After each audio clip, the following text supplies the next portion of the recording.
शादी ब्याह तो भगवान के हाथ में होला, लेकिन कोनो भी लड़की पे अधिकार ओकरा गार्जियन के होला।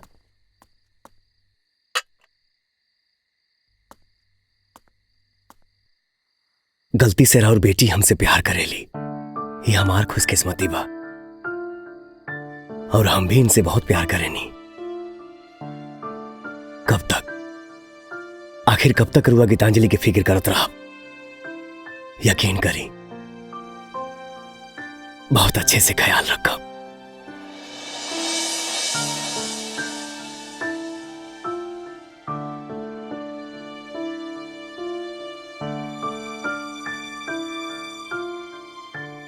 इतना देर से हम ही बकत हनी, आप सब भी कुछ बोली, कहें कि माता पिता के आशीर्वाद के बगैर ये शादी संभव नहीं के, ये शादी संभव नहीं के।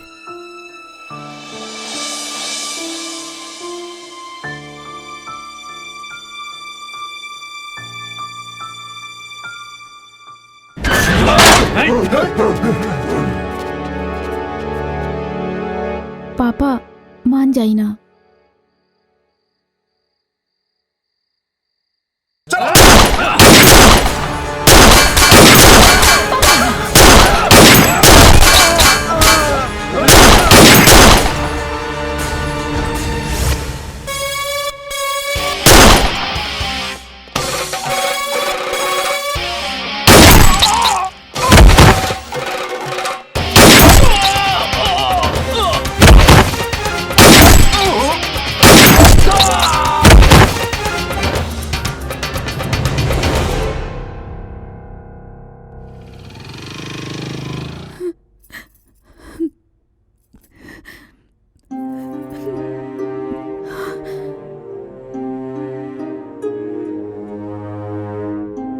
पापा।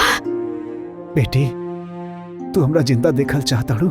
हाँ पापा, पापा बस रउआ एक बार ठीक हो जाई, बस हमके कुछ ना चाहिए। तो तहरा के एगो वादा करे के पड़ी। वादा? कैसन वादा पापा? हम तोहरा खातिर जकरा के चुनब ओकरा से तोहरा ब्याह करे के पड़ी।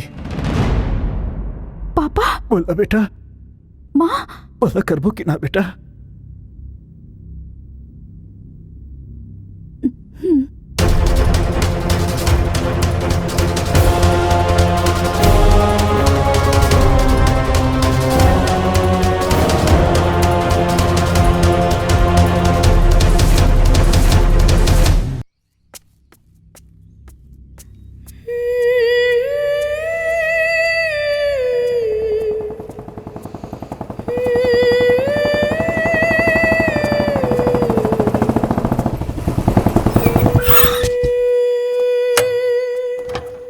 गीतांजलि,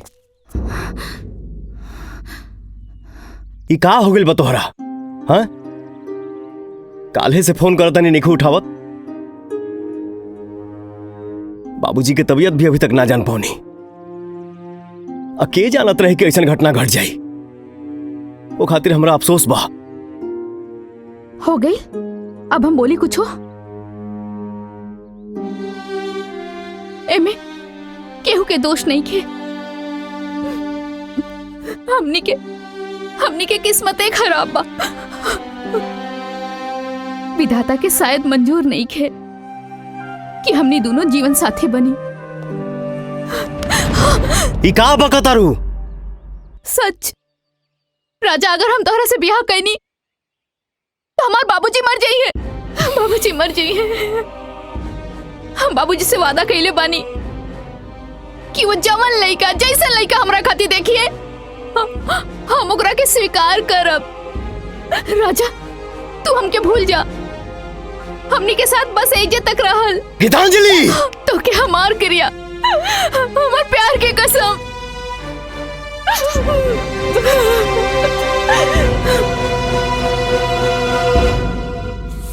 लड्डू जी फिर का भाई? फिर गीतांजलि मैडम की शादी हो गई और साहब की दुनिया बदल गई।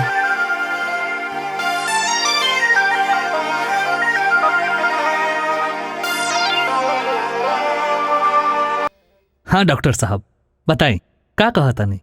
जी आपका रिपोर्ट मैंने देखा, आपके वीर्य में दोष है, आप कभी बाप नहीं बन सकते हैं। I am so sorry. क्या कहा था नहीं? अरे डॉक्टर साहब, हम ऑलरेडी को बच्ची के बाप बानी। दूसरका में लेट होत रहे, यही तरह के दिखावे आ गई नहीं। अब देखी कि और की रिपोर्ट देखा तो कब? जी नहीं, ऐसा नहीं हो सकता। मैंने आप ही का रिपोर्ट देखा है। मेरे हिसाब से आप 1 नहीं 2 नहीं 100 बार भी चेकअप कराएंगे तो आपको रिपोर्ट में यही मिलेगा कि आप बाप नहीं बन सकते। आप कंफर्म हैं कि हम बाप ना बन सकीले? आप कंफर्म हैं? 100% sir. Okay doctor, thank you. You welcome.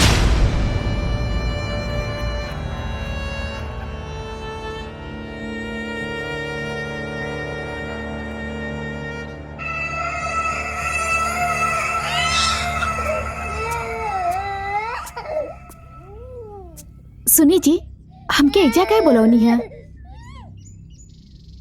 एगो बात पूछे के रहे। पूछी।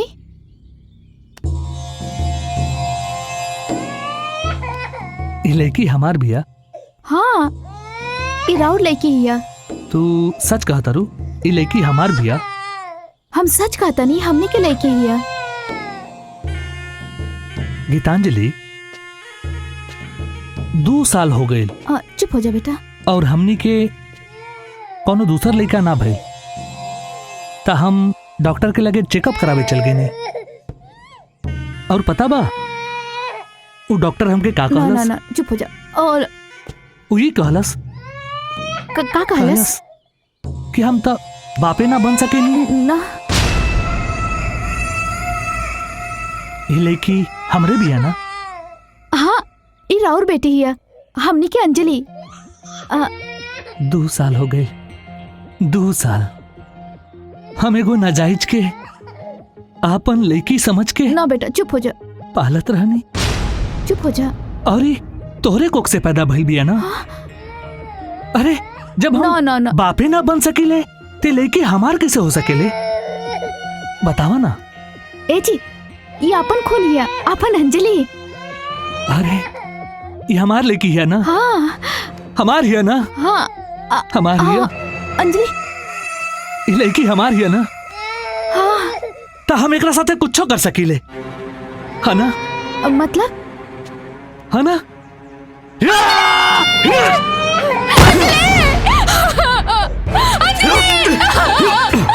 तू हाजले 2 बरिस से हमरा के बेवकूफ बनौले बड़े।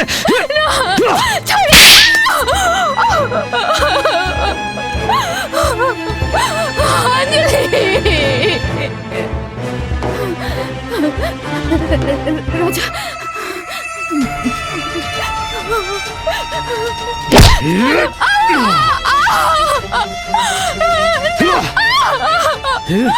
बताओ ये करो ना, तो बताओ। आज हम तोरा के जिंदा ना छोड़ब ना, तो बता दे।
गीतांजलि, गीतांजलि, गीतांजलि, आँख खोला गीतांजलि।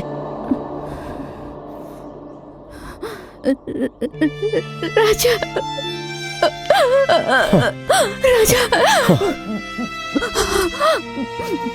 हमार अंजलि के कुछ ना होके के चाहिए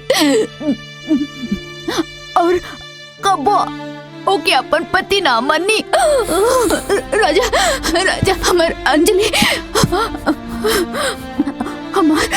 हमार शरीर ओकरे पास रहे, लेकिन हमार आत्मा तोहरे पास रहे। राजा, जाना तेरा आज जौन बेटी के तू बचावला है ना, वो एकर बेटी ना, तोहर बेटी ही है, तोहर बेटी ही है। तू वादा कर अपन अंजलि के जान से ज्यादा ख्याल रखवा। राजा,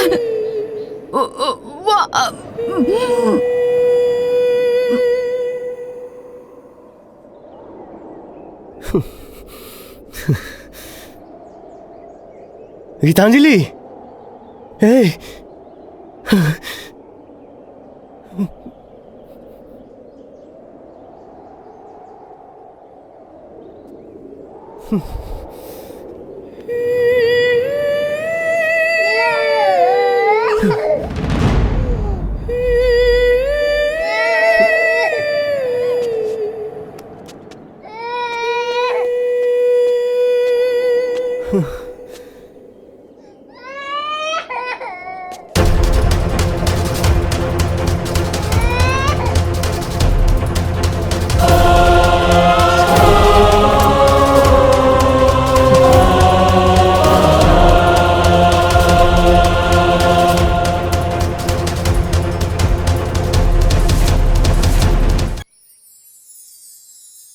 तब से साहब खातिर अंजलि से बढ़ के क्यों नहीं की दुनिया में।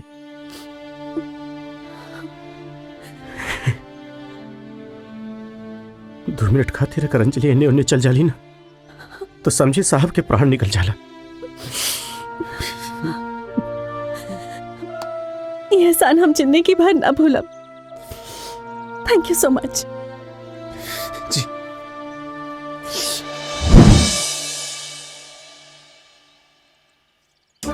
अरे बेटा अंजलि सुनो तो, तुम मैं नहीं जाऊंगी। तुम्हारा सारा सामान पैक कर दिया हूँ। अरे कुछ समझा तो करो। अरे बेटा तुम्हारे पापा नाराज हो जाएंगे। अरे तुम समझो ना मेरी रानी बिटिया। नहीं जाऊंगी। अरे बेटा तुम समझो तो। बेटा बेटा लेट हो जाएगा, समझा करो। तुम बहुत डांटी जाओगी बेटा। मैं नहीं जाऊंगी। अरे क्यों नहीं जाओगी? नहीं जाऊंगी। नहीं जाऊंगी? क्यों नहीं जाओगी? मुझे अपना फेवरेट चीज चाहिए। तुम्हारा सारा फेवरेट चीज तुम्हारे बैग में रख दिया हूँ। नहीं, आपने नहीं रखा है। क्या नहीं रखा है? बिस्किट। ओ बिस्किट, ये लो, ये तुम्हारा रहा पार्ले मैजिक्स। अब तो जाओगी? हाँ। ओके।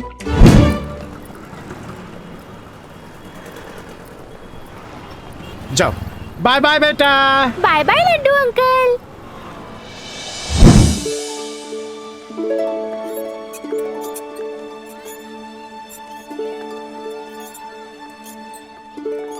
हाय। हाय।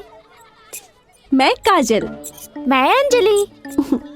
मुझसे दोस्ती करोगी? पापा कहते हैं किसी अजनबी से दोस्ती नहीं करनी चाहिए। अरे सुनो तो, दोस्ती ना सही, लेकिन ये पार्ले मैजिक्स तो ले सकती हो। पता है, पार्ले मैजिक्स का स्वाद तो मैजिक है, और ये पार्ले मैजिक्स 6 विभिन्न स्वादों में मिलता है। हाँ। मेरे पास भी पार्ले मैजिक्स है। अरे वाह। लेकिन पापा कहते हैं कोई अजनबी कुछ दे तो उसे लेना नहीं चाहिए। अगर तुम्हारी मम्मी दे तो? फटाक से ले लूंगी। लेकिन मेरी मम्मी तो भगवान के पास है। बेटा, मैं तुम्हारी मम्मी जैसी ही हूँ। ये मम्मी जैसा क्या होता है? मुझे पूरी मम्मी चाहिए। अच्छा। हाँ।